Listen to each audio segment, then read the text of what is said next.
Baik, Assalamualaikum warahmatullahi wabarakatuh. Waalaikumsalam Waalaikumsalam warahmatullahi warahmatullahi wabarakatuh. wabarakatuh. Alhamdulillah wa syukurillah wa ala nikmatillah. Allahumma sholli ala Sayyidina Muhammad wa ala alihi wa sahbihi ajma'in amma ba'd. Pertama-tama, marilah kita panjatkan puji syukur kita kehadirat Allah Subhanahu wa taala yang telah memberikan kita nikmat iman, Islam, ihsan serta nikmat sehat sehingga kita dapat berkumpul pada acara manasik secara virtual malam hari ini. Yang terhormat, Ibu Hajah Ita Margarita selaku Direktur Utama PT Al-Kahfi. Yang terhormat Bapak Haji Seno selaku Komisaris PT Al-Kahfi. Yang terhormat Ibu Nisjayanti selaku Branch Manager Al-Kahfi Bali. Dan yang terhormat Ustadz Ahmad Nawir LCMH selaku pemateri kegiatan manasik umroh keberangkatan program 9 dan 12 hari bulan September 2025. Dan tak lupa pula yang kami hormati Bapak dan Ibu Jamaah Al-Kahfi. Kami sampaikan banyak terima kasih atas partisipasi Bapak Ibu yang telah berkenan hadir dalam acara manasik umroh pada malam hari ini. Di sini ada 2 kelompok keberangkatan ya Bapak Ibu untuk program 9 hari yang akan berangkat pada tanggal 8 dan 12 hari yang akan berangkat tanggal 23 September 2025. Yang kami hormati Bapak Ibu Jamaah Al-Kahfi, kami sampaikan banyak terima kasih. Untuk selanjutnya akan saya bacakan serangkaian acara pada malam hari ini. Yang pertama adalah pembukaan, lalu dilanjut dengan bimbingan manasik umroh online, lalu ada sesi tanya jawab, yang keempat adalah doa, dan yang terakhir adalah penutup. Bapak Ibu sekalian, mari kita buka acara pada malam hari ini dengan bacaan basmalah bersama-sama. Bismillahirrahmanirrahim. Dengan harapan semua yang diberikan ini diberi kelancaran dalam menjalankan acara manasik umroh virtual hari ini. Yang mana materi manasik umroh ini akan dipandu langsung oleh Ustadz Nawir LCMH. Baik, langsung saja tanpa berlama-lama kita akan memasuki sesi selanjutnya, yaitu bimbingan manasik umroh online yang akan dibimbing oleh Ustadz Ahmad Nawir LCMH. Baik, Assalamualaikum Ustadz, apakah suara saya terdengar Ustadz? Waalaikumsalam warahmatullahi wabarakatuh. Alhamdulillah, Masya Allah. Alhamdulillah Ustadz. Bagaimana kabarnya Ustadz? Alhamdulillahirabbil alamin. Alhamdulillah. Posisi lagi ada di mana nih Ustadz? Sekarang lagi di Makassar, Sulawesi Selatan. Oh, Masya Allah, di Makassar jauh ya Ustadz? Ya, masih WITA atau sudah masuk WIT Ustadz ya? Makassar itu. Sama, waktunya Makassar dengan Bali sama. Oh, Alhamdulillah sama ya Ustadz ya. Ya baik, langsung saja saya beri waktu dan kesempatan kepada Ustadz Ahmad Nawir LCMH selaku pemateri untuk menyampaikan materi manasik umroh pada malam hari ini. Silakan Ustadz. Baik. Bismillahirrahmanirrahim. Assalamualaikum warahmatullahi wabarakatuh. Warahmatullahi wabarakatuh. Alhamdulillah, nahmaduhu wa nasta'inuhu wa nastaghfiruh wa na'udzu billahi min syururi anfusina wa min sayyiati a'malina.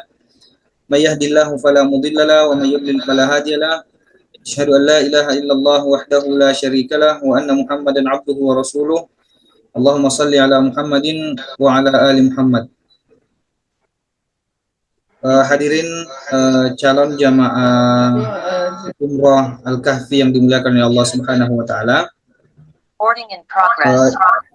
Yang sama-sama kita hormati Ibu Hajah Ita Margarita, Ibu Hajah Margarita Indah Puspitasari yang sama-sama kita hormati selaku Direktur PT Al-Kahfi Amanah.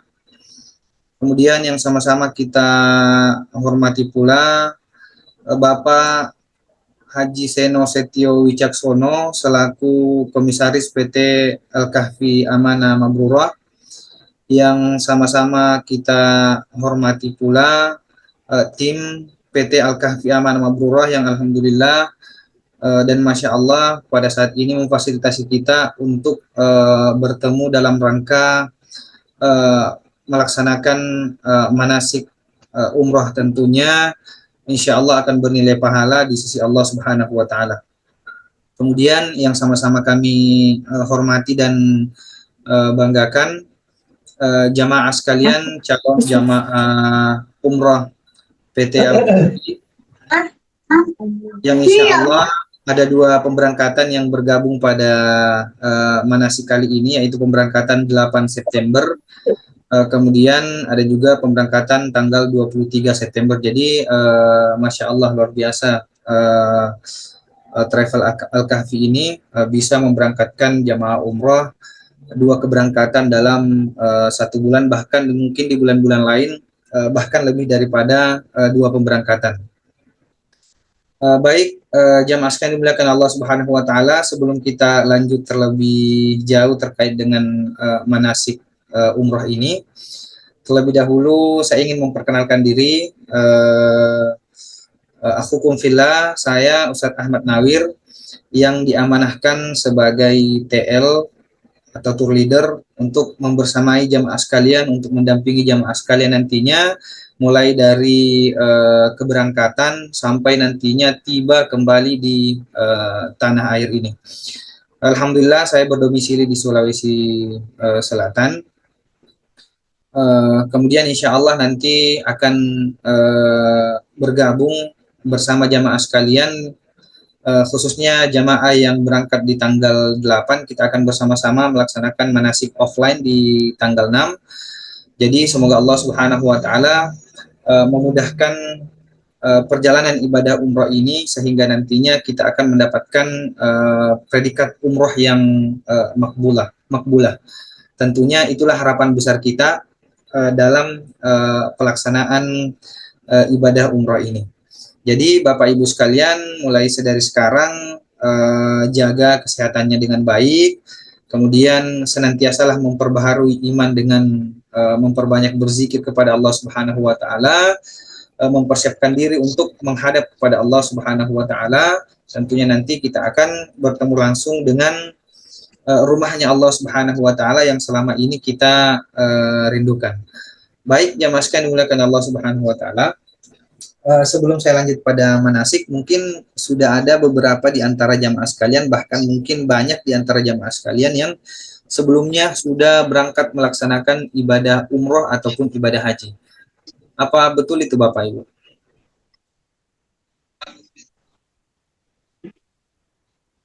Halo? Belum, baru pertama kali. Oh, ada yang pertama kali. Tapi mungkin ada juga di antara jamaah sekalian yang sudah pernah menginjakkan kakinya dan bersujud di hadapan Ka'bahnya Allah Subhanahu wa Ta'ala. Udah lama, Ustaz. Ya? Udah lama, 2002. Ya, Masya Allah. Dengan izin Allah, insya Allah nanti ke depannya, baik di tanggal pemberangkatan tanggal 8 ataupun pemberangkatan tanggal 23, semoga diberikan kesempatan, semoga diberikan kesempatan, karena pemberangkatan yang namanya perjalanan ibadah umrah bukan semata-mata karena kita mampu untuk membayar atau dari segi finansial kita cukup atau dari segi kesehatan kita cukup, akan tetapi jamaah sekalian dimuliakan Allah Subhanahu wa Ta'ala, ini terkait dengan undangan yang Allah berikan kepada kita semua sehingga kita sekarang ini menjadi calon tamu Allah Subhanahu wa Ta'ala. Dan insya Allah nanti setelah kita tiba di kota Madinah, setelah kita tiba di kota Mekah, maka kita sudah menjadi tamunya Allah Subhanahu wa Ta'ala. Maka itu penting sedari sekarang jemaah sekalian untuk senantiasa menjaga kesehatan, senantiasa memperbaharui niat. Sering saya ingatkan kepada jemaah sekalian bahwasanya Sebelum kita berangkat melaksanakan ibadah umroh ataupun haji, maka sepatutnya kita senantiasa mensucikan niat kita dan membersihkan hati kita sehingga apa nantinya kita bertemu dengan Allah Subhanahu wa taala dalam keadaan bersih dengan niat yang baik. Baik jamaah Al-Kahfi yang dimuliakan Allah Subhanahu wa taala, jamaah sekalian sudah bisa melihat layar yang tertera di hadapan Bapak Ibu sekalian. Materi-materinya nantinya kami akan sajikan dan Bapak Ibu sekalian bisa langsung membaca sembari saya menjelaskan juga bagi yang yang bisa melihat screen-nya sambil membaca, kemudian nantinya saya akan memperjelas terkait dengan materi manasik kita pada malam hari ini.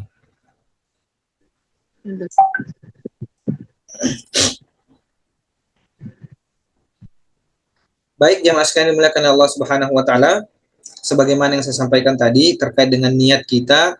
Yang pertama kita harus memperbaiki niatkan dalam hati hari ini harus jauh lebih baik daripada hari kemarin. Kenapa jamaah sekalian dimuliakan Allah Subhanahu wa taala? Karena salah satu anjuran dari Rasulullah Shallallahu alaihi wasallam, salah satu riwayat yang mengatakan bahwasanya seseorang akan dikatakan lebih baik ketika dia mampu lebih baik daripada hari kemarin, ataupun di pepatah lain kita pernah mendengarkan bahwasanya seorang dikatakan sukses ketika seseorang tersebut mampu lebih baik daripada perjalanan hidup orang tuanya. Maka dari itu sucikan niat dan bersihkan hati, semoga kedepannya kita bisa menjadi lebih baik lagi.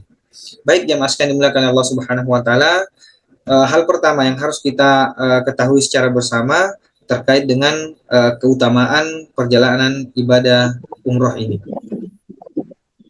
Next. Baik, jamaah sekalian dimuliakan Allah Subhanahu wa taala, tertuang dalam sebuah hadis ya, bahwasanya Sayyidah Aisyah yang merupakan istri Rasulullah Shallallahu alaihi wasallam pernah berkata, wahai Rasulullah Shallallahu alaihi wasallam, apakah wanita juga wajib berjihad?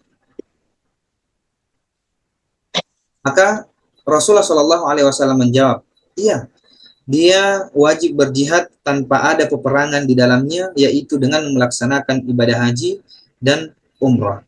Nah, kenapa perjalanan ibadah haji dikatakan jihad kepada Allah Subhanahu wa taala? Karena ya segala macam bentuk perjuangan yang telah kita lalui dan yang akan kita lalui itu tertuang dalam makna jihad itu sendiri.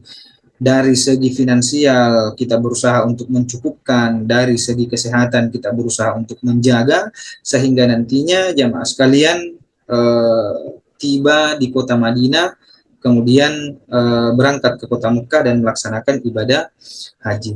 Kemudian jamaah sekalian, keutamaan selanjutnya Rasulullah Shallallahu alaihi wasallam bersabda, al-umratu ilal umrati kaffaratu lima bainahuma wal hajjul mabrur laisa lahu jazaa illal jannah. Jadi keutamaan selanjutnya yang melaksanakan ibadah umrah, bahwasanya ibadah umrah tersebut mampu menghapuskan dosa di antara dua umrah. Contoh misalkan tadi ada jamaah sekalian, ada di antara jamaah yang mengatakan udah lama Ustaz, tahun 2002 kalau nggak salah ya tadi disebut, dan alhamdulillah sekarang diberikan kesempatan untuk berangkat di tahun 2025. Maka maksud daripada hadis ini al-umratu ilal umrati sebagai penghapus dosa di antara dua umrah. Maka contoh ibu tadi, nggak tahu ibu siapa tadi namanya ya, yang berangkat di tahun 2002, insya Allah akan dihapuskan segala macam bentuk kesalahannya berupa dosa-dosa kecil, baik itu disengaja ataupun tidak disengaja, dalam tanda kutip dosa kecilnya akan dihapuskan oleh Allah Subhanahu wa taala disebabkan melaksanakan ibadah umrah. Itulah maksud daripada penghapusan dosa di antara dua umrah. Kemudian jamaah sekalian, keutamaan selanjutnya, umrah menghilangkan kefakiran dan menghapuskan dosa. Maknanya kurang lebih sama yang sebelumnya, namun ada pula hadis lain menjelaskan bahwasanya perjalanan ibadah umrah itu akan mampu menghilangkan kefakiran seseorang. Dalam artian apa? Mampu menjauhkan seseorang tersebut dalam kemiskinan. Yang disebutkan sebagaimana disebutkan Rasulullah Shallallahu Alaihi Wasallam, tabi'u bainal haji wal umrati fa innahuma yanfiyanil faqra wa zunub, akan menghapuskan dosa. Kemudian jamaah sekalian dimuliakan Allah Subhanahu wa taala, keutamaan Masjid Nabawi. Perlu kita ketahui bersama jamaah sekalian, setelah kita meninggalkan Indonesia nantinya, setelah kita meninggalkan tanah air, kita akan tiba di kota Jeddah, kemudian perjalanan menuju ke kota Madinah. Sebelum kita tiba di kota Madinah, jamaah sekalian dimuliakan Allah Subhanahu wa taala, penting untuk kita ketahui tentang keutamaan Masjid Nabawi. Karena kenapa? Nantinya di sana sholat 5 waktu kita kurang lebih sebanyak 5 atau sampai 6 hari kita akan melaksanakan ibadah sholat 5 waktu dan ibadah-ibadah lainnya di Masjid Nabawi ini. Maka keutamaan daripada Masjid Nabawi diantaranya jamaah sekalian dimuliakan Allah Subhanahu wa taala, Masjid Nabawi ini berada di terletak di dalam kawasan tanah haram. Tentunya seseorang yang melaksanakan kebaikan di tanah haram akan dilipat gandakan pahalanya. Kemudian di dalam Masjid Nabawi jamaah sekalian dimuliakan Allah Subhanahu wa taala, nantinya akan ada raudhah, sebagaimana sabda Rasulullah sallallahu alaihi wasallam, salatun fi masjid hadza khairum min alfi salat. Salat di Masjid Nabawi ini akan dilipat gandakan pahalanya lebih baik daripada 1000 kali lipat. Nah, ketika kita melaksanakan sholat di masjid-masjid yang lain, jamaah sekalian dimuliakan Allah Subhanahu wa taala, maka apa yang pahala yang kita dapatkan hanya sebatas 27 kali lipat derajat ketika kita melaksanakan sholat di masjid lain. Akan tetapi ketika kita melaksanakan sholat di Masjid Nabawi, maka keutamaannya itu lebih baik daripada 1000 kali lipat. Mohon maaf Mbak, bisa dimundurkan sekali untuk keutamaan Masjid Nabawi.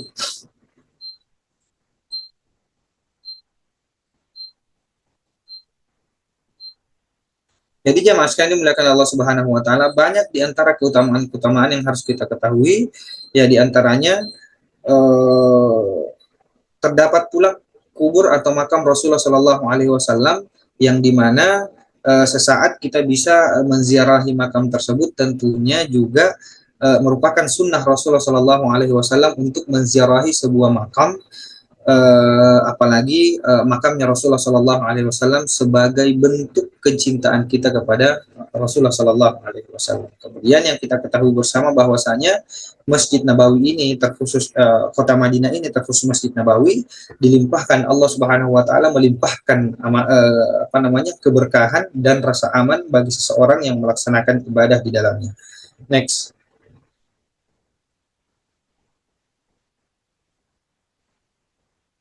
Baik, yang sekalian dimuliakan Allah Subhanahu wa taala, selanjutnya keutamaan Masjidil Haram.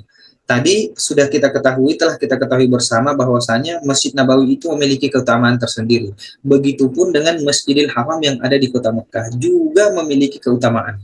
Di antaranya adalah sama-sama berada di tanah haram, meskipun lokasinya berbeda, satu di Madinah, kemudian yang satunya di Mekah. Maka dari itu sering kita mendengarkan istilah Haramain, dua kota suci. Kemudian keutamaan yang sering kita lihat, kemudian yang sering kita damba-dambakan, ada Baitullah di Masjidil Haram ini, yang tentunya merupakan kiblat bagi umat Islam. Bahkan malaikat pun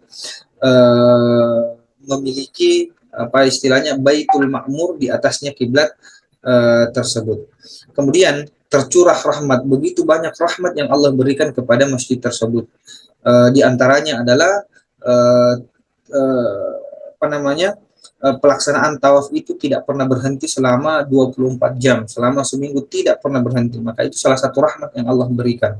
Kemudian pahala yang Allah janjikan bagi orang-orang yang melaksanakan ibadah di Masjidil Haram ini adalah pahala sholatnya lebih baik daripada 100.000 kali lipat. Kemudian ada tempat mustajab, ada multazam, ada rukun yamani, kemudian ada juga Hijr Ismail, yang merupakan tempat-tempat yang mustajab ketika kita melakukan doa. Kemudian juga termasuk tempat yang sangat aman dan nyaman, kemudian dilimpahkan Allah Subhanahu wa taala, melimpahkan keberkahan kepada Masjidil Haram tersebut. Kemudian jamaah sekalian dimuliakan Allah Subhanahu wa taala, selanjutnya kita mengarah kepada pengertian umrah itu sendiri.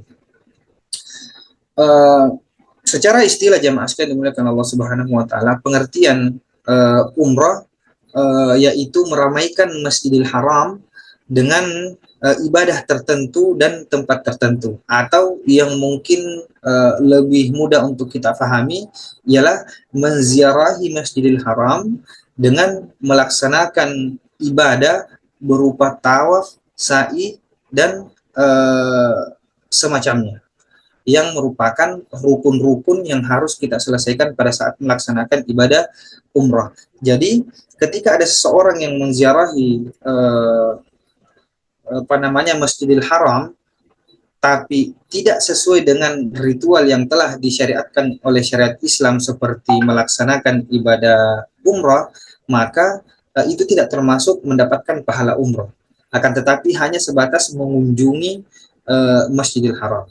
Kemudian selanjutnya ya jemaah sekalian, syarat-syarat umrah. Yang harus kita pahami terkait dengan syarat umrah adalah sesuatu yang harus melekat kepada seseorang yang ingin melaksanakan ibadah umrah. Yang pertama itu seorang tersebut harus beragama Islam, jadi non-muslim tidak diperkenankan untuk melaksanakan ibadah umrah. Yang kedua, jemaah sekalian, sudah balik. Adapun ketika belum balik, maka insya Allah pahala daripada perjuangan seseorang anak tersebut akan didapatkan oleh orang tuanya.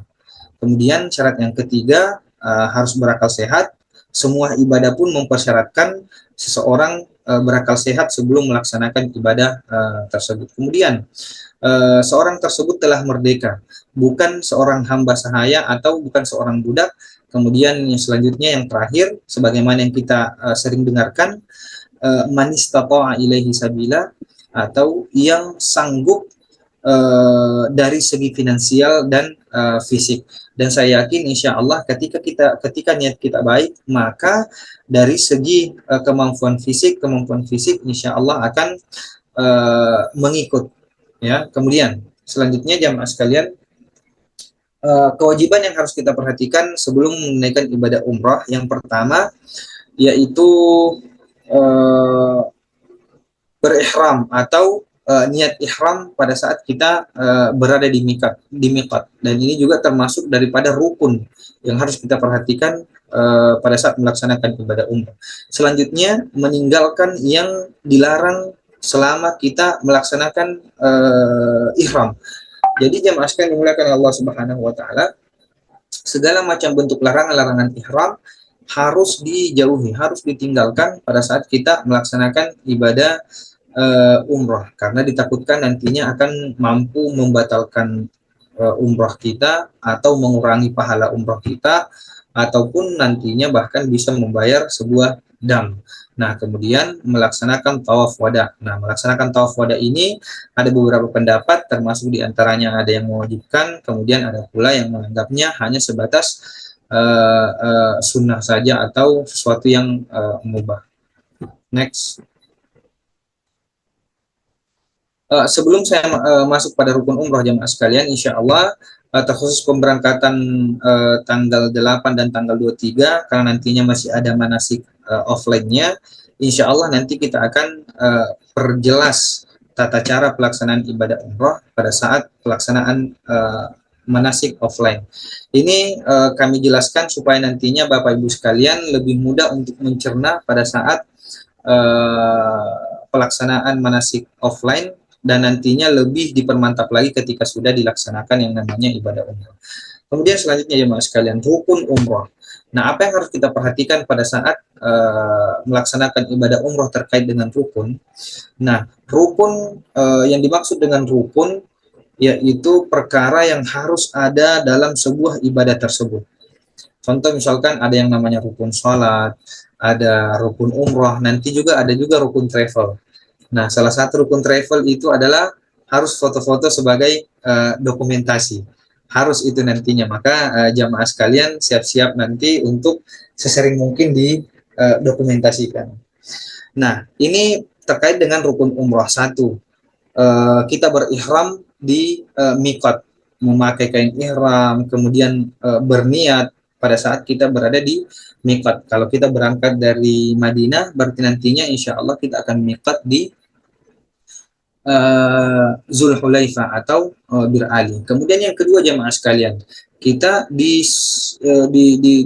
diharuskan atau diwajibkan untuk melaksanakan tawaf sebanyak 7 kali keliling. Teknisnya nanti insya Allah kita akan perjelas di pembahasan selanjutnya. Kemudian yang ketiga ada sa'i. Kita akan bersa'i dari Safa dan Marwah sebanyak 7 kali putaran juga. Kemudian selanjutnya jamaah sekalian dimuliakan Allah Subhanahu wa taala, yang keempat bertahallul. Nah, bertahallul ini nantinya bisa dikondisikan. Maksudnya apa? Ada 2 pilihan yang Allah Subhanahu wa taala berikan terkhusus bagi yang laki-laki. Begitupun dengan perempuan. Asal yang ibu-ibunya jangan sampai ikutan botak nanti sama bapak-bapaknya. Nah, tahallul bagi bapak-bapaknya itu yang terbaik adalah mencukur habis rambutnya sampai botak atau botak licin. Namun diberikan juga opsi lain berupa memotong cukup dengan 3 helai, minimal 3 helai yang dipotong. Ibu-ibunya juga diberikan opsi minimal 3 helai, tapi alangkah baiknya ketika rambutnya digenggam, anggaplah di sini ujung rambut yang dipotong di bagian genggaman yang dalamnya, bukan yang luarnya itu. Nah, kurang lebih seperti itu. Yang terakhir, pelaksanaan dari ihram, tawaf, sa'i, dan tahallul itu harus tertib. Maka ketika tidak dilakukan dengan tertib, maka bisa saja membatalkan yang namanya ibadah umrah. Atau ketika kita melakukan sa'i terlebih dahulu, maka sa'inya sia-sia dan harus mengulang tawaf, kemudian sa'i, kemudian bertahallul. Apalagi ketika sebelum selesai proses tawaf dan sa'inya itu kemudian langsung bertahallul, maka ini pelanggaran yang berat, karena itu termasuk larangan ihram sebelum menyelesaikan yang namanya sa'i. Next.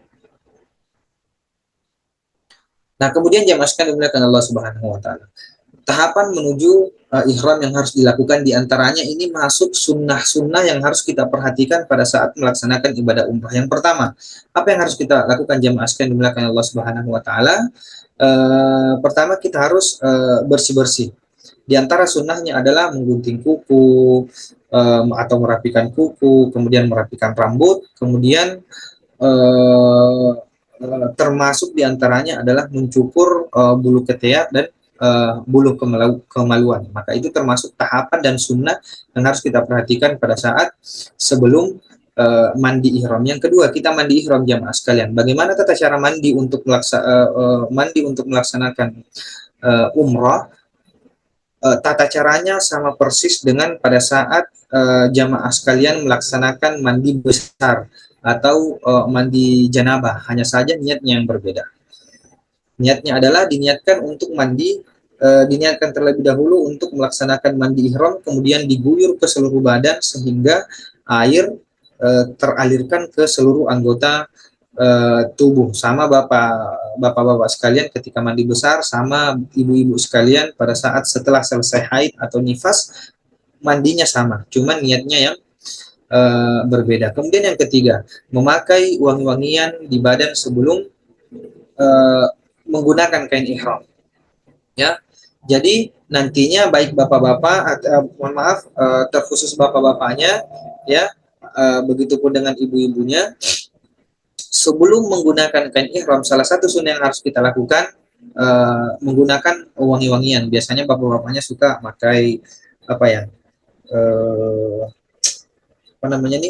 minyak rambut, atau yang harus kita pakai deodoran, kemudian hand body, itu semuanya digunakan pada saat sebelum menggunakan kain ihram.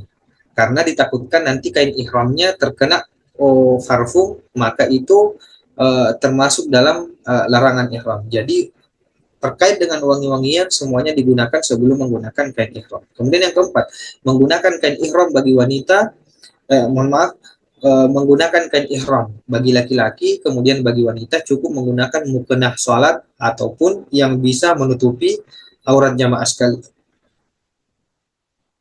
Nah, setelah menggunakan kain ihram ini, maka sudah tidak diperbolehkan untuk menggunakan wangi-wangian. Baik itu apa namanya deodoran, baik itu yang lain-lainnya. Karena ditakutkan apa jemaah sekalian, ditakutkan terkena ke kain ihramnya. Meskipun kita belum masuk dalam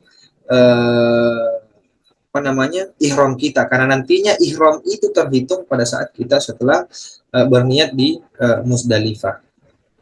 Nah, kemudian jemaah sekalian dimuliakan Allah Subhanahu wa taala, yang terakhir berangkat menuju ke miqat, ke Masjid Bir Ali atau yang kita kenal di Zulhulaifah.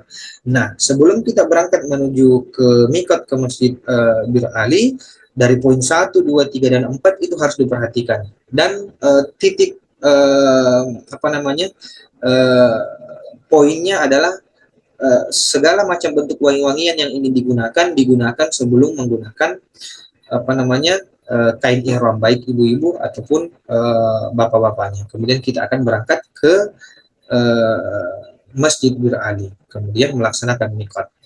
Nah, jamaah sekalian dimuliakan Allah Subhanahu wa taala, nantinya pada saat kita miqat, nah disitulah kita mulai berniat untuk masuk ke dalam ihram kita untuk melaksanakan ibadah umroh. Next.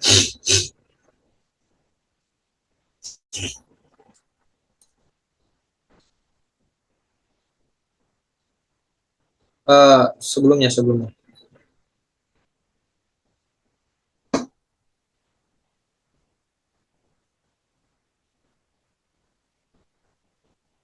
Baik Bapak Ibu sekalian dimuliakan Allah Subhanahu wa taala, setelah kita berniat di miqat, niat yang harus kita ucapkan jamaah sekalian dimuliakan Allah Subhanahu wa taala ialah labbaik Allahumma umratan. Nah, ini sudah kelihatan di layar, mengucapkan niat. Ada beberapa bentuk niat jamaah sekalian dimuliakan Allah Subhanahu wa taala, di antaranya adalah nawaitul umrata wa ahramtu biha lillahi taala. Ya, artinya adalah aku berniat untuk melaksanakan ibadah umrah, aku berniat untuk umrah dengan berihram karena Allah Subhanahu wa taala. Atau ada juga yang lebih singkat, cukup dengan mengucapkan kalimat labbaik Allahumma umratan. Nantinya insya Allah kita akan atau kami selaku petugas nantinya akan membimbing jamaah sekalian sampai semuanya bisa mengucapkan kalimat atau niat ini, karena ini sangat penting. Maka dari itu sama seperti sholat, ketika niat kita tidak bagus, tidak baik atau tidak sesuai dengan apa yang kita lakukan pada saat kita ingin melaksanakan sholat, maka kemungkinan besar sholatnya tidak diterima. Begitupun yang namanya perjalanan ibadah umrah, ketika niatnya tidak sesuai, maka tidak terhitung niat umrahnya. Baik jamaah sekalian dimuliakan Allah Subhanahu wa taala, itu terkait dengan niat. Kemudian selanjutnya yang harus kita pahami dan insya Allah nanti kami akan bimbing, ketika setelah mengucapkan kalimat labbaik Allahumma umratan, ada doa syarat yang sebaiknya kita sebutkan, dan itu banyak juga contoh doanya. Di antaranya adalah Allahumma mahilli haitsu habastani, atau yang kalau yang sering saya perdengarkan atau bacakan ke jamaah agar diikuti, saya ucapkan kalimat labbaik Allahumma umratan, kemudian jamaah ikut, kemudian saya lagi mengucapkan kalimat fa in habasani habisun famahilli haitsu habastani. Yang tujuan daripada doa tersebut jamaah sekalian dimuliakan Allah Subhanahu wa taala, ya kita tidak tahu nih kondisi kesehatan kita, atau nantinya pada saat di perjalanan kita memiliki kendala atau kita mendapatkan masalah di perjalanan sehingga tidak sanggup untuk menyelesaikan proses ibadah umrah, karena kan tadi kita sudah berihram, kita sudah niat. Pada saat di perjalanan kan kita belum melaksanakan tawaf, kita belum melaksanakan sa'i, kita belum bertahallul. Ketika kita mendapatkan kendala di perjalanan, tidak sanggup, mungkin ada yang pingsan, nauzubillah misalkan, atau adalah kendala-kendala lain yang tidak memungkinkan untuk kita menyelesaikan ibadah umrah, maka dengan doa ini fa in habasani habisun famahilli haitsu habastani, ya, dengan doa ini maka Allah Subhanahu wa taala akan meringankan kepada kita untuk bertahallul di tempat kita terkena musibah tersebut. Jadi kita bertahallul dan tidak mendapatkan dosa, tidak diwajibkan membayar dam. Tapi ketika doa ini tidak dibaca jamaah sekalian, kemudian kita keluar dari ihram kita, maka yang pertama yang harus kita perhatikan, kita melakukan kesalahan, setiap kesalahan pasti ada konsekuensinya. Maka dari itu jamaah sekalian, salah satu konsekuensi terbesarnya adalah kita berdosa, kemudian bisa saja kita dikenakan dam. Maka doa ini sangatlah berguna bagi orang-orang yang ingin melaksanakan ibadah umrah. Kemudian selanjutnya perkara wanita haid. Nah, jamaah sekalian dimuliakan Allah Subhanahu wa taala, penting untuk kita ketahui bersama bahwasanya bagi wanita yang sedang haid tidak jadi penghalang untuk memulai berihram, baik ihram umrah maupun ihram haji. Maksudnya apa jamaah sekalian? Saya berikan gambaran. Pada saat kita berada di kota suci Madinah, qaddarallah, dengan izin Allah Subhanahu wa taala, sebelum kita berangkat ke kota Mekah, tiba-tiba ada yang halangan. Nah, apakah halangan ini menghalangi kita untuk berniat pada saat kita miqat? Nah, maksud daripada poin pertama ini, jamaah sekalian, tidak sama sekali menghalangi kita untuk berniat. Tetap kita akan berniat untuk melaksanakan ibadah umrah. Tetap kita mengucapkan kalimat labbaik Allahumma umratan fa in habasani habisun fa mahilli haitsu habastani. Tetap kita ucapkan meskipun dalam keadaan haid. Itulah salah satu kelebihan yang namanya ibadah umrah, meskipun kita berhalangan atau haid atau nifas, maka diperbolehkan untuk niat. Beda dengan sholat. Sholat ataupun puasa, ketika kita haid, maka itu dilarang untuk melakukannya. Tapi perkara ibadah umrah masih diperbolehkan untuk berniat. Kemudian poin kedua, apabila haidnya dalam keadaan sedang berihram, umrah ataupun haji, yang bersangkutan tidak harus kembali ke miqat dan tetap sah meneruskan ibadahnya kecuali tawaf. Contohnya jamaah sekalian dimuliakan Allah Subhanahu wa taala. Kita telah melaksanakan miqat. Kita sudah berniat, kita sudah mengucapkan kalimat labbaik Allahumma umratan fa in habasani habisun fa mahilli haitsu habastani. Di perjalanan, pada saat di perjalanan kita sampai di hotel nih. Kan nanti setiba kita di Mekah, ke hotel terlebih dahulu. Pada saat tiba di hotel, tiba-tiba ada yang sadar, oh ternyata saya haid misalkan, atau ternyata saya halangan. Nah, mungkin ada yang bertanya nantinya, Ustaz, apakah saya harus kembali ke Madinah atau ke tempat miqat untuk berniat? Maka jawabannya adalah tidak, melainkan menunggu sampai waktu bersihnya, kemudian melaksanakan tawaf. Kemudian selanjutnya jemaah sekalian, poin ketiga, dalam keadaan menunggu bersih, semua larangan ihram tetap berlaku. Nah, nanti insya Allah kita akan jelaskan larangan-larangan ihram, ya, larangan-larangan ihram. Maka seseorang yang berhalangan, baik itu dalam kondisi haid atau nifas, maka larangan-larangan ihram tetap berlaku atasnya. Jadi jangan sampai larangan-larangan tersebut dilanggar. Poin keempat, tawaf wada diganti dengan doa di Masjidil Haram bagi wanita yang sedang haid. Pun kalau misalkan sudah kecapean atau apa segala macam, atau ada kondisi tertentu yang memberatkan untuk melaksanakan tawaf wada, cukup standby di kamar saja supaya tetap menjaga kesehatannya. Next. Nah, kita masuk pada larangan-larangan ihram. Nah, larangan ihram yang pertama jamaah sekalian dimuliakan Allah Subhanahu wa taala, khususnya terkhusus bagi yang laki-laki, menutup kepala. Jadi menggunakan peci, atau bahkan mungkin nantinya pada saat kita di bus ada yang kedinginan sehingga mengambil kain ihramnya kemudian menutupi kepalanya, maka itu termasuk larangan bagi laki-laki. Kemudian memakai pakaian berjahit bagi laki-laki, diantaranya adalah mungkin memakai kaos dalam, memakai sempak misalkan, atau ada yang memakai kaos kaki, maka itu termasuk larangan-larangan ihram terkhusus bagi laki-laki. Kemudian bagi yang perempuan dilarang menggunakan cadar atau sarung tangan. Kemudian memakai wangi-wangian yang mengandung parfum, ya. Di antaranya adalah sebagaimana yang tadi saya jelaskan, bahwasanya setelah menggunakan kain ihram, hindari segala sesuatu yang berkaitan dengan wangi-wangian, termasuk tisu basah. Biasanya kan tisu basah itu lumayan lumayan keluar aromanya.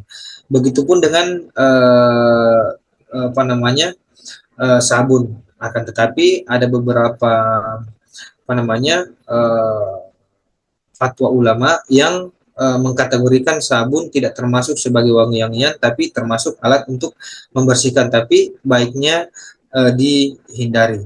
Kemudian termasuk tadi wangi-wangian memakai minyak di kepala atau minyak rambut ataupun di janggut, karena memang biasanya termasuk sunnah itu ketika kita memberikan wangi-wangian kepada jenggot.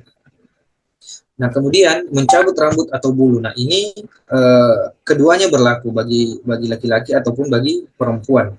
Contoh misalkan nantinya ada yang tidak sadar tiba-tiba mencabut bulu hidung, atau ada yang sedang mencabut-cabut kumis, atau ada yang sedang mencabut-cabut rambut. Nah, itu dilarang jamaah sekalian dalam melaksanakan ibadah umroh pada saat setelah berniat sampai nantinya bertahallul. Maka dari itu jamaah sekalian, hindarilah larangan-larangan ihram, termasuk menggunting kuku juga dilarang. Mencabut bulu dan menggunting kuku itu dilarang. Kalaupun tidak sengaja, maka insya Allah kami ingatkan dan semoga dimaafkan oleh Allah Subhanahu wa Ta'ala. Akan tetapi ketika terulang yang kedua kalinya atau bahkan disengaja, maka itu yang akan mendapatkan diwajibkan untuk membayar dam ketika sudah dilakukan dengan sengaja. Kemudian jamaah sekalian, setelah kita berihram, kita juga dilarang untuk berburu binatang darat. Ya, berburu binatang darat. Karena kita kondisi berihram, maka dilarang untuk berburu. Di zaman dulu karena kondisi makanan susah, jamaah sekalian, perjalanan dari Madinah ke Mekah itu lumayan jauh, jadi ditakutkan ada di antara sahabat yang tidak sadar sedang berihram kemudian berburu untuk makan siang atau makan malam mungkin. Kalau sekarang kan agak mustahil kejadian yang seperti itu. Dan juga termasuk hal-hal yang lain, membunuh serangga atau nyamuk ataupun semut, diusahakan untuk menjauhkan diri dari hal-hal tersebut. Kemudian selanjutnya ini juga larangan bagi keduanya, baik laki-laki maupun perempuan, bermesraan antara suami istri. Ya, baik itu hanya sebatas bermesraan, itu dilarang, apalagi ketika melakukan hubungan yang lebih daripada bermesraan tersebut. Kemudian dilarang juga meminang dan melakukan akad nikah. Kemudian dilarang pula bagi seseorang yang melaksanakan ibadah umroh agar tidak berkata-kata kotor atau berkata cabul atau kefasikan atau berdebat. La fusuqa wala jidala fil hajj. Tidak ada perkataan-perkataan yang tidak sepantasnya diucapkan, tidak berdebat dan lain-lainnya. Maka dari itu jamaah sekalian, poin-poin ini termasuk larangan-larangan ihram yang harus kita hindari. Next. Kemudian jamaah sekalian dimuliakan oleh Allah Subhanahu wa Ta'ala, kita masuk pada pelaksanaan tawaf. Nah, pelaksanaan tawaf ini merupakan rukun kedua yang harus kita laksanakan pada saat kita melaksanakan ibadah umrah. Sebanyak 7 kali putaran. Hitungan putaran pertama itu dimulai pada saat kita berada di Hajar Aswad, dan insya Allah kita akan membimbing jamaah sekalian dan memimpin, bukan hanya sebatas membimbing dan memimpin jamaah sekalian untuk nantinya bersama-sama memulai putaran pertama sampai selesai di putaran terakhir. Adapun syarat-syarat untuk bertawaf jamaah sekalian, tadi kan kita sudah menggunakan kain ihram pada saat kita berangkat dari Madinah. Kain ihram itu semaksimal mungkin tidak terkena najis, semaksimal mungkin tidak terlepas dari anggota tubuh kita kecuali dalam hal darurat. Maka pada saat kita bertawaf sebanyak 7 kali keliling, dimulai dari Hajar Aswad kemudian terakhir di Hajar Aswad, syaratnya adalah pertama menutup aurat seperti pada saat kita melaksanakan salat. Kemudian jamaah sekalian, syarat yang selanjutnya harus dalam keadaan berwudu. Jadi nanti pada saat berada di hotel semuanya dihimbau agar berwudu sebelum turun berkumpul di lobi misalkan. Kemudian selanjutnya jamaah sekalian, posisi Ka'bah harus selalu berada di sebelah kiri kita. Ya, posisi Ka'bah harus selalu berada di sebelah kiri kita. Jadi jangan sampai nantinya ada di antara jamaah sekalian pada saat Tapi bertawaf nggak usah kecilin aja. tiba-tiba berbalik badan kemudian bercerita dengan temannya, maka itu dimaksimalkan untuk dihindari jamaah sekalian. Karena kenapa? Ditakutkan akan mengurangi pahala daripada tawaf kita ataupun ibadah umroh kita. Yang terakhir, tidak boleh memasuki Ka'bah, ya. Nah, dan ini juga mustahil untuk kita lakukan karena kondisi Ka'bah terkunci dan memang dijaga dengan ketat. Next. Selanjutnya jamaah sekalian dimuliakan Allah Subhanahu wa taala, hal-hal yang bisa membatalkan tawaf. Yang pertama, pada saat seorang bertawaf kemudian wudunya batal, maka tawaf putaran tawaf yang dilakukan itu paling tidak harus diketahui sudah putaran berapa, itu yang pertama. Karena kenapa? Ketika wudunya batal bukan berarti semua putaran tawaf itu batal, tapi sebisa mungkin memulai posisi pada saat kita keluar atau pada saat wudhu kita batal, atau alangkah baiknya ketika kita misalkan berada di putaran keempat, ya, pada saat putaran keempat tersebut wudhunya batal, maka nanti baiknya supaya lebih afdal dan tidak ragu-ragu, maka mulai menghitung lagi di putaran keempat. Mulai di Hajar Aswad itu baru kehitung memulai melaksanakan tawaf yang keempat. Kemudian yang kedua, posisi Ka'bah ada di sebelah kanan atau belakang orang yang melaksanakan tawaf. Nah, ini juga mampu untuk membatalkan tawaf seseorang. Jadi jangan sampai berbalik badan. Posisi Ka'bah harus berada di sebelah kiri. Kemudian selanjutnya yang membatalkan tawaf ketika terlihat auratnya, apalagi itu ketika sengaja, dilihat auratnya kelihatan, tiba-tiba dibiarkan aja. Nah, baiknya pada saat auratnya terlihat, maka bijaknya seorang yang melaksanakan ibadah auratnya tersebut ditutup, kecuali kalau sengaja diangkat, misalkan yang ibu-ibu, ya, diangkat di gulung lengan bajunya sengaja untuk memperlihatkan, maka itu sanggup untuk membatalkan tawafnya atau mengurangi pahalanya. Kemudian tatkala tawaf memasuki tempat Hijr Ismail, nanti insya Allah jamaah sekalian dimaksimalkan jangan ada yang berpisah dengan rombongan pada saat kita melaksanakan tawaf. Jangan sampai ada yang gerasa gerusu ingin masuk ke Hijr Ismail karena melihat lagi kosong, ya jangan dulu kan. Kenapa? Kondisi kita sedang bertawaf. Kemudian yang terakhir, memulai dan mengakhiri tawaf tidak dari Hajar Aswad. Jadi seseorang yang melaksanakan atau berniat memulai putarannya bukan di Hajar Aswad, maka hitungannya tidak tawafnya tidak terhitung, ya, atau berakhir tidak di Hajar Aswad, maka hitungan tawafnya pun tidak terhitung.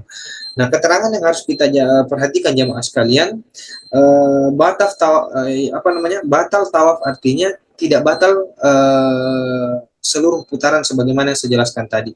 Hanya putaran saat ia batal. Contoh misalkan putaran keempat, kita sudah berniat Bismillahi Allahu Akbar, tiba-tiba jalan, di pertengahan jalan wudhu kita batal, maka yang harus kita mulai di putaran keempat tersebut dengan memulai di Hajar Aswad, mengucapkan kalimat Bismillahi Allahu Akbar, maka mulai menghitung putaran keempat. Kemudian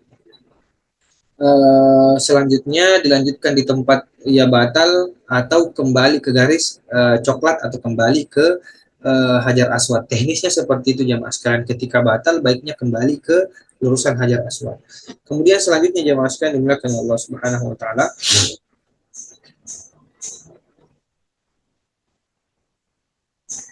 melaksanakan rukun yang ketiga, yaitu berjalan 7 putaran di antara Safa dan Marwah.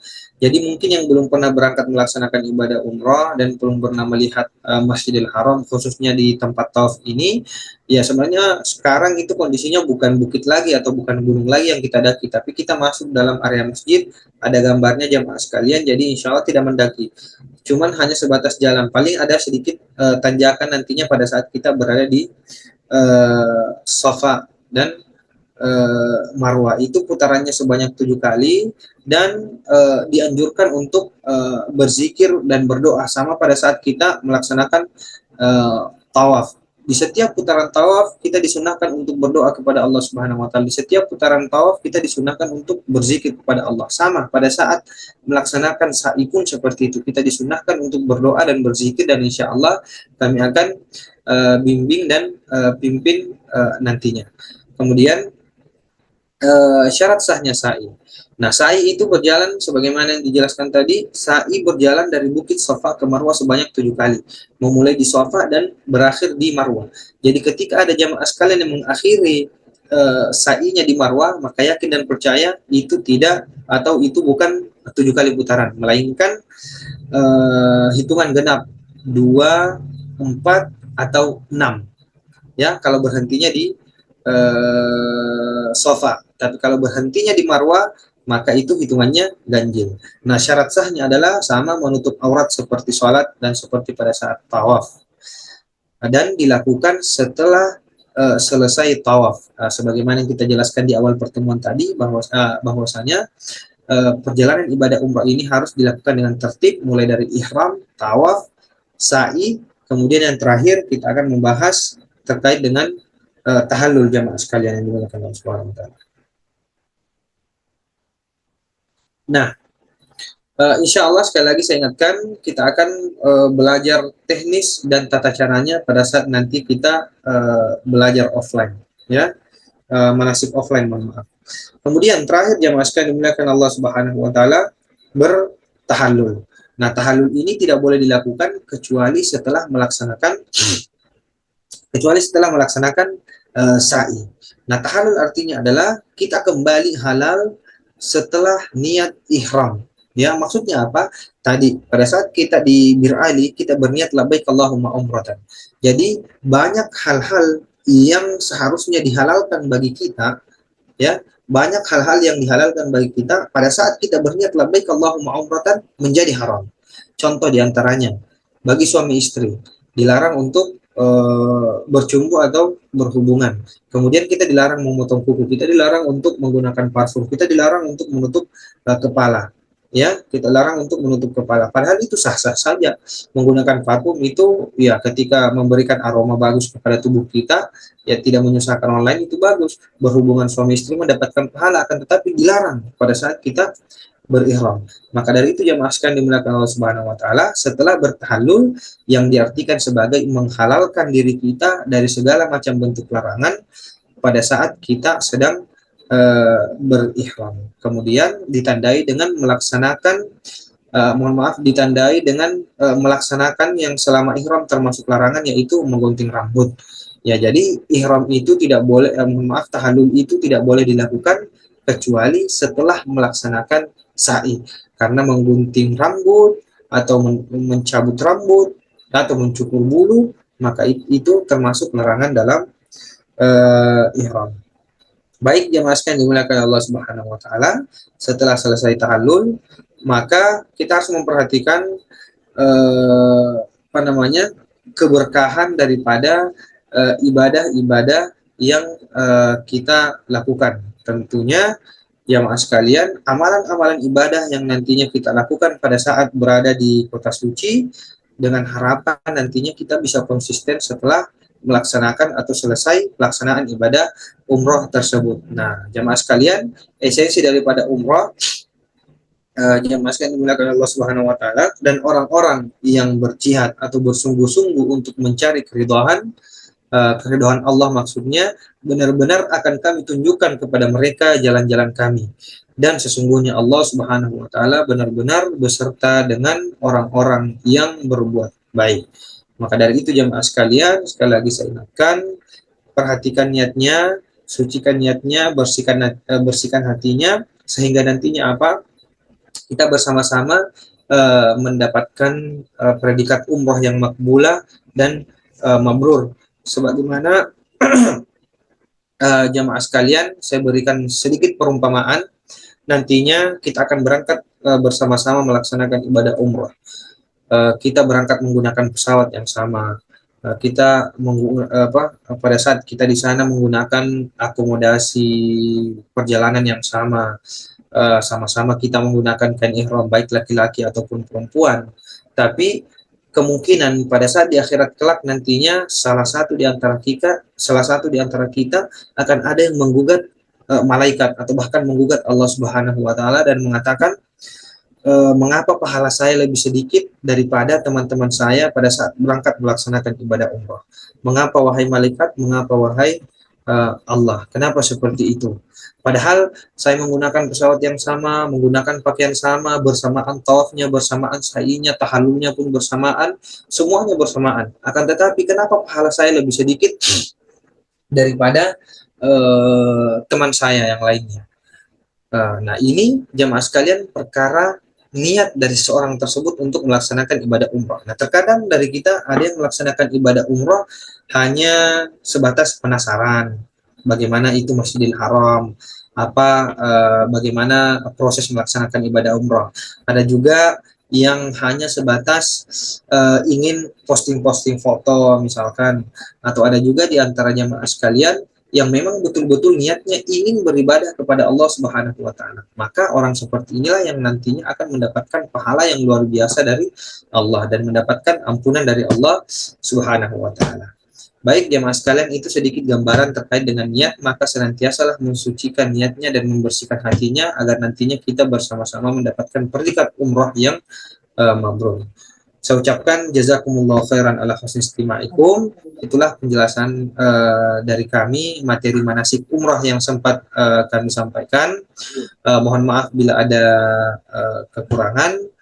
Nantinya insya Allah semoga kita diberikan kesempatan untuk bertemu di tanggal 6. Nantinya kita akan membahas lebih terperinci lagi dan juga akan melakukan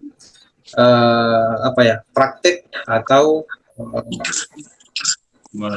penjelasan lebih terperinci terkait dengan pelaksanaan ibadah umrah ini. Jazakumullah khairan ala husni istima'ikum. Saya kembalikan kepada Mbak Ati selaku MC. Assalamualaikum warahmatullahi wabarakatuh. Waalaikumsalam warahmatullahi wabarakatuh. Terima kasih banyak kepada Ustadz Ahmad Nawir LC.MH atas bimbingan manasik pada malam hari ini. Alhamdulillah nggih Bapak Ibu, untuk gambaran secara umum terkait umroh sudah dijelaskan dengan sangat baik oleh Ustadz Ahmad Nawir. Untuk selanjutnya yaitu adalah sesi tanya jawab bagi Bapak Ibu jamaah umroh nih yang masih ingin ditanyakan bisa langsung on mic ya. Untuk tombolnya ada di sebelah kiri bawah ya Bapak Ibu. Monggo silakan jika ada yang ingin ditanyakan. Assalamualaikum Pak Ustadz. Assalamualaikum warahmatullahi wabarakatuh. Waalaikumsalam warahmatullahi wabarakatuh. Satu-satu ya Warahmatullahi wabarakatuh. Bapak Kimin dulu ya. Silakan Pak. Izin Assalamualaikum. bertanya, Waalaikumsalam warahmatullahi wabarakatuh. saya baru pertama kali ini umroh Pak Ustadz, yang pelaksanaannya tanggal 23.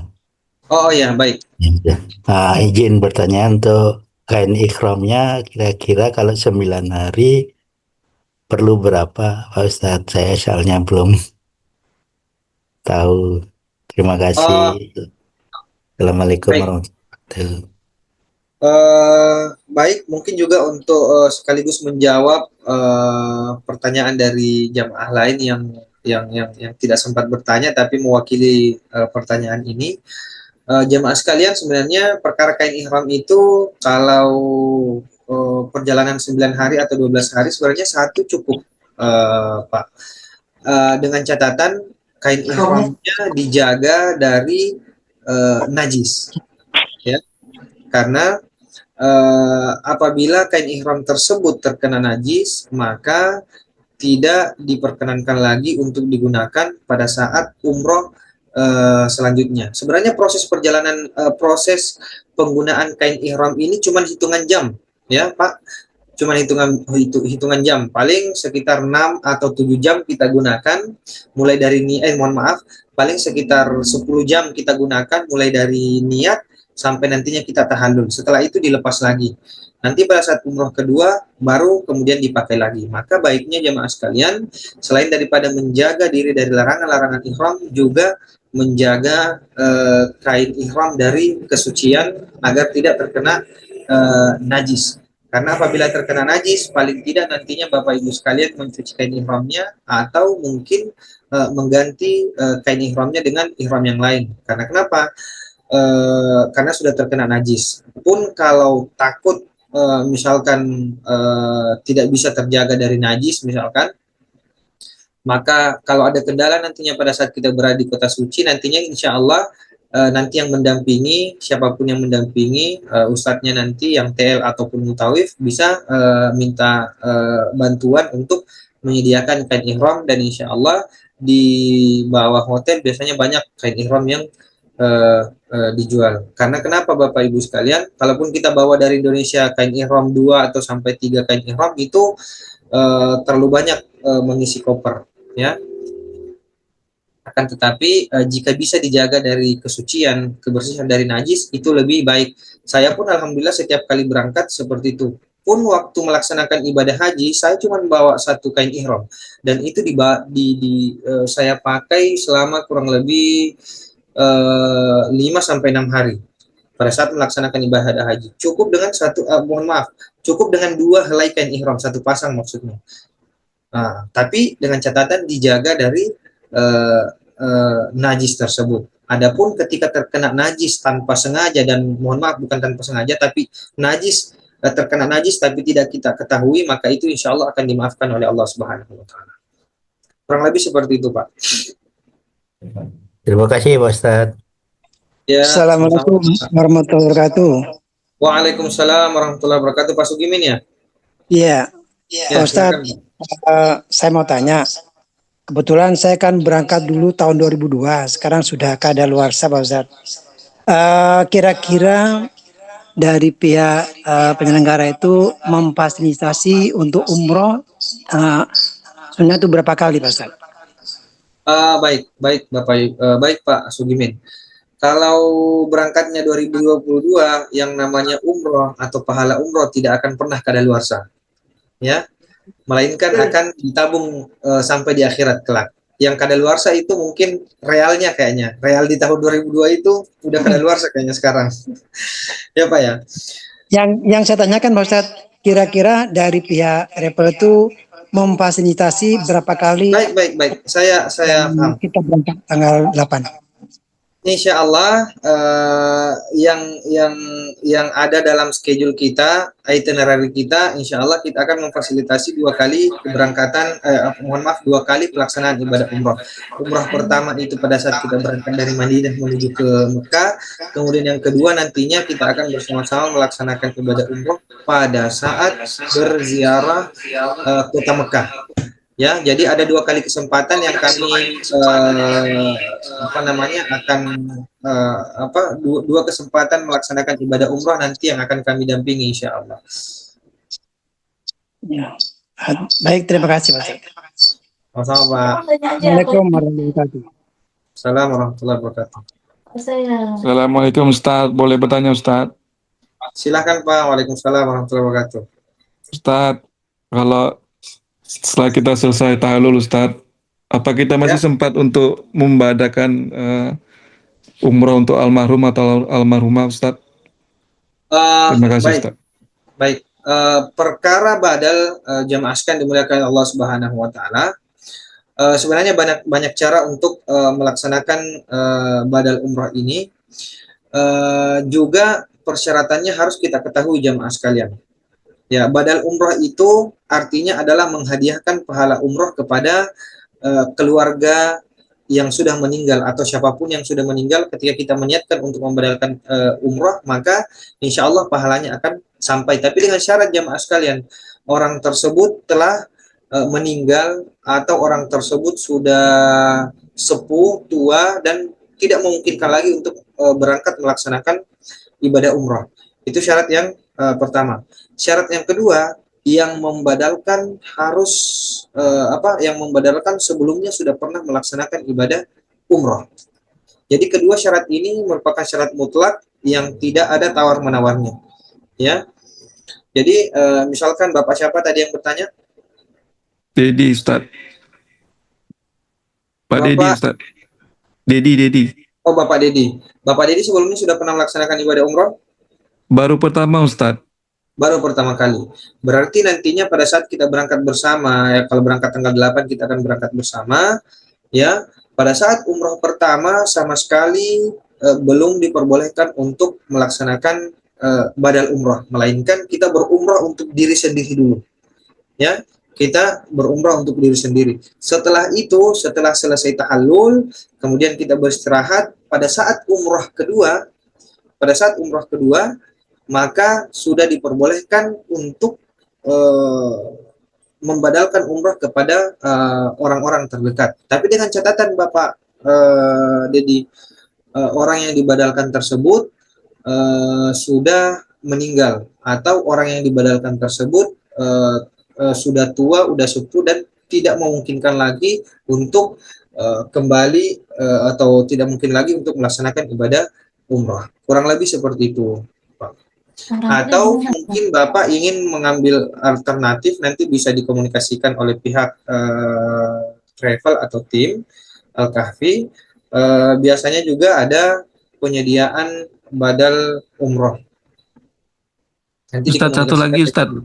Baik, Terkait tahalulnya nanti itu harus dibotakin apa enggak Ustaz? Untuk membadalkan nanti niatnya.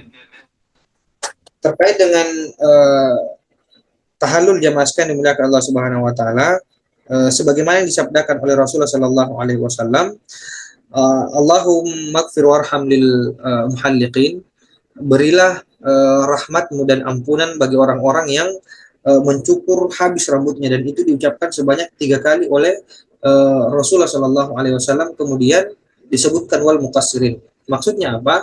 Orang-orang yang mencukur habis rambutnya itu akan mendapatkan 3 doa dari Rasulullah sallallahu alaihi wasallam berupa ampunan dan rahmat. Kemudian yang mencukur pendek rambutnya akan mendapatkan sekali doa dari Rasulullah sallallahu alaihi wasallam. Maka yang lebih baik adalah mencukur habis rambutnya. Pertanyaannya adalah bagaimana kemudian ketika sehari atau 2 hari bahkan 3 hari ke depannya kita ingin melaksanakan umroh lagi. Nah, kemudian apa yang dicukur?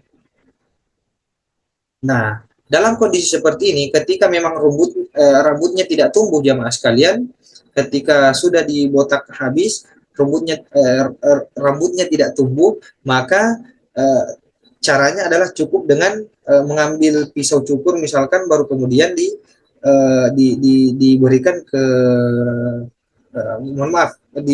dielus-elus ke kepala sebagai bentuk formalitas. Akan tetapi jika jamaah sekalian hanya sebatas umrah pertamanya ingin dicukur 3 helai, kemudian selanjutnya di umrah kedua dicukur habis, maka itu juga tidak mengapa, semuanya diperbolehkan. Bagaimana Pak Dedi, sudah bisa dipahami? Sudah Pak, terima kasih Ustaz. Baik, sama-sama. Nanti banyak bertanya, insya Allah kita akan bimbing Bapak. Ustadz izin bertanya. Boleh, silakan Ibu. Tadi kan ada umrohnya itu ada 2 gitu. Berarti yang kedua itu bukan ba'dal ya, termasuk berarti umrohnya kita juga. Tergantung Ibu. Umroh kedua itu sebenarnya tidak dikhususkan untuk badal, semuanya untuk diri kita sendiri. Akan tetapi ketika ketika jamaah sekalian ingin membadalkan kepada seseorang, maka itu diperbolehkan. Pun umroh kedua itu ya bukan merupakan keharusan nantinya, tapi baiknya dilaksanakan. Nanti mungkin ada yang capek atau apa terus dipaksakan, tidak mesti juga Ibu. Jadi umroh kedua itu bukan pengkhususan untuk badal, tapi yang namanya umrah itu khusus untuk diri kita sendiri. Akan tetapi ketika ingin meniatkan badal di umrah yang kedua itu diperbolehkan. Tapi satu lagi Ustaz. Ya. Udah. Lanjut Ustaz. Benar Ustaz. Nah, tapi pada saat jamaah sekalian sebelumnya sama sekali tidak pernah umrah, contoh tadi Pak Sugimin sudah pernah melaksanakan ibadah umrah di tahun 2012, dua. Maka pada saat nantinya kita berangkat dari Madinah menuju ke Mekah itu sudah bisa membadalkan. Karena kenapa? Sebelumnya sudah pernah melaksanakan ibadah umrah. Tapi Bapak Ibu sekalian yang sama sekali sebelumnya tidak pernah melaksanakan ibadah umrah, maka pada saat berangkat dari Madinah nantinya untuk melaksanakan ibadah umrah tidak boleh membadalkan, karena itu hitungannya umrah pertama Ibu. Kalau mungkin umrahnya Pak Sugimin mungkin sudah pada saat nanti berangkat ini umrah yang kedua atau umrah yang ketiga, berarti sudah bisa membadalkan. Beda dengan Ibu atau Bapak sekalian yang pertama kali berangkat sama sekali tidak diperbolehkan untuk membadalkan umrah. Kecuali nanti pada saat kita umrah yang kedua setelah kita ziarah di kota Mekah, maka itu sudah diperbolehkan untuk membadalkan dengan syarat membadalkan orang-orang yang sudah meninggal atau orang yang tua sepuh, sakit dan tidak sanggup lagi untuk melaksanakan ibadah umrah. Kurang lebih seperti itu, Bu. Satu lagi Ustaz. Boleh. Apakah setelah tawaf kita bisa sholat di Hijr? Setelah udah selesai gitu, kan biasa tuh ada tuh yang kayak orang-orang pengen sholat di Hijr Ismail gitu Ustaz. Itu bisa? Setelah melaksanakan tahallul Bapak Ibu sekalian, ya, setelah bertahallul itu bebas, sudah bisa masuk ke Hijr Ismail. Tapi pun itu harus dikondisikan. Karena kenapa? Tidak semua waktu kita bisa masuk ke Hijr Ismail. Kemudian kondisi kesehatan kita juga harus dijaga. Alangkah baiknya ketika nanti kembali istirahat terlebih dahulu, ketika ada waktu yang lowong, ada kesempatan, barulah kembali untuk melaksanakan sholat di Hijr Ismail. Itu pun sekarang kalau nggak salah di jadwal maksudnya. Tidak sebebas yang sebelum-sebelumnya.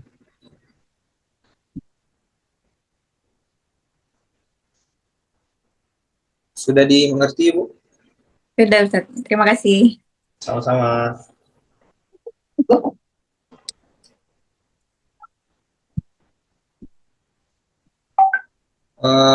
Kalau sudah tidak ada penanya lagi atau mungkin ada yang ingin bertanya, bisa langsung nanti di Japri atau di grup, ataupun nanti pertanyaannya ditabung, nanti kita akan berdiskusi dan berkomunikasi pada saat manasik offline. Selanjutnya saya kembalikan kepada Mbak Atik. Ya baik, terima kasih Ustadz atas jawaban-jawaban yang sudah diberikan kepada Bapak Ibu jamaah. Untuk kegiatan selanjutnya akan ditutup dengan doa. Monggo kepada Ustadz Nawir dipersilahkan untuk memimpin doa sebagai penutup acara pada malam hari ini, Ustadz. Baik, jamaah sekalian dimuliakan Allah Subhanahu wa taala. Sebelum kita lanjut ke doa, terlebih dahulu kembali lagi saya menyampaikan permohonan maaf yang sebesar-besarnya bila mana ada perkataan saya atau kendala pada saat kita melaksanakan materi Zoom meeting ini. Kemudian saya ucapkan terima kasih yang sebesar-besarnya atas antusias jamaah sekalian untuk bersama-sama belajar. Bapak Ibu sekalian belajar, saya pun juga belajar, yang nantinya insya Allah kita sama-sama belajar, kita berangkat bersama, ya, dengan izin Allah Subhanahu Wa Taala akan mendapatkan umrah yang mabrurah. Amin ya Rabbal Alamin. Saya mengajak jamaah sekalian untuk bersama-sama berdoa, menadahkan tangan seraya nantinya mengucapkan kalimat amin. Astaghfirullahaladzim la ilaha illa huwal hayyul qayyum. Astaghfirullahaladzim la ilaha illa huwal hayyul qayyum.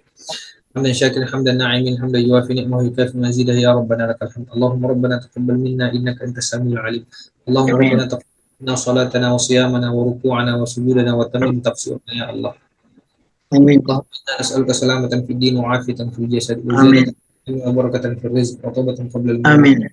Wa indal maut wa ba'da al-maut. Allahumma muslimin wal muslimat wal mu'minina wal mu'minat al ahya'i minhum إنك سميع قريب مجيب الدعوات ويقضي الحاجات. اللهم أعز الإسلام والمسلمين. اللهم انصر إخوان المجاهدين والموحدين. اللهم ادفع عنا البلاء والوباء يا رب العالمين. ربنا لا تزغ قلوبنا بعد إذ هديتنا وهب لنا من لدنك رحمة إنك أنت الوهاب. لا إله إلا أنت سبحانك إنا كنا من الظالمين. ربنا ظلمنا أنفسنا وإن لم تغفر لنا وترحمنا لنكونن من الخاسرين. Rabbana hab lana min azwajina wa dhurriyyatina qurrata a'yunin waj'alna lil muttaqina imama. Allahumma la sahla illa ma ja'altahu sahla wa anta taj'alul hazna idza syi'ta sahla. Allahumma ya muqallibal qulub tsabbit qulubana ala dinika biqauli la ilaha illallah. Rabbana atina fid dunya hasanah wa fil akhirati hasanah wa qina adzaban. Sallallahu alaihi walhamdulillahi rabbil alamin. Amin. Alhamdulillahi rabbil alamin. Baik, terima kasih kepada Ustadz Nawir atas materi yang telah disampaikan. Alhamdulillah, rangkaian manasik malam hari ini telah berjalan dengan lancar meskipun dilakukan secara virtual.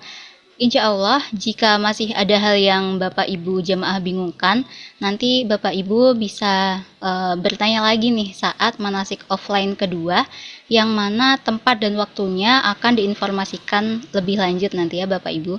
Dan juga insya Allah nanti Ustadz Nawir yang juga akan mendampingi dan membimbing Bapak Ibu jamaah untuk keberangkatan 12 hari pada tanggal 8. Baik, memasuki penghujung acara.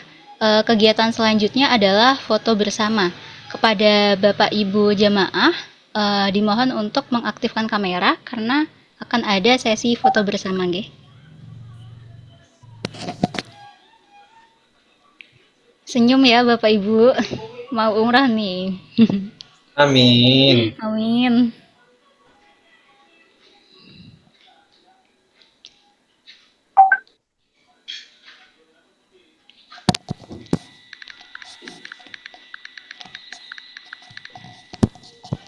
Baik, untuk Belum nih, dokumen. dari tadi senyum kita nih.